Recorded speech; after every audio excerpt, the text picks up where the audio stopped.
Kasabay ng pagsalubong sa bagong taon, all-out pasabog performances at production number ang hatid ng Kapuso Stars at special guests sa Kapuso Countdown to 2026.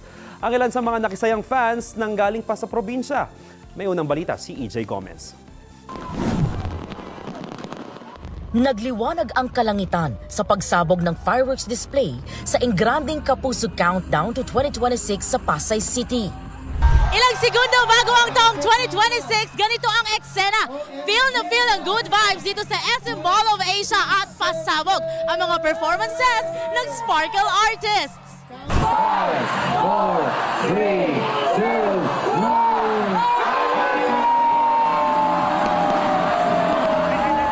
Alas 6 ng gabi nabuksan sa publiko ang Kapuso Countdown to 2026. Libo-libo ang mga kapusong matyagang naghintay sa pagpasok ng bagong taon. Kasama nila ang kanilang mga pamilya o barkada. Marami sa kanila dumating ng umaga pa lang. May mga galing pang probinsya at meron din lumipad pa mula sa ibang bansa. 5 ng hapon nandito na kami. Tapos galing pa ng Japan. Diretso na dito, yung bagay nasa sasakyan lang po. Ako naman po, galing akong Quezon Province. Nagbiyahe pa ako ng 12 a.m. Makarating lang ng maagap dito. Galing pa po kami Valenzuela City. So we're just here to have fun.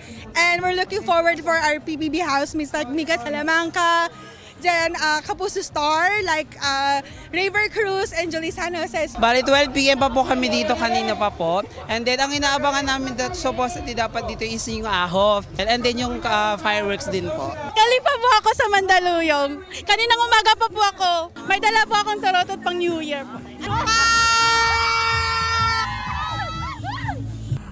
Mas lalong umingay sa Mall of Asia nang magsimula ang main show ng 10:30 p.m. Kabilang sa host si Kapuso comedian Betong Sumaya, Christian Bautista, Team Yap at Miss Grand International 2025 Emma Tiglao. Nagpasaya ang mga Kapuso artists sa kanilang oh-so-good performances.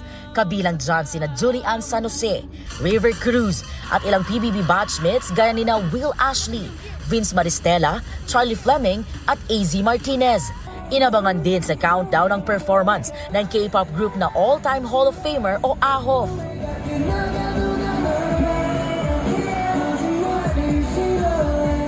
Ito ang unang balita. EJ Gomez para sa GMA Integrated News. Gusto mo bang mauna sa mga balita? Mag-subscribe na sa GMA Integrated News sa YouTube at tumutok sa unang balita.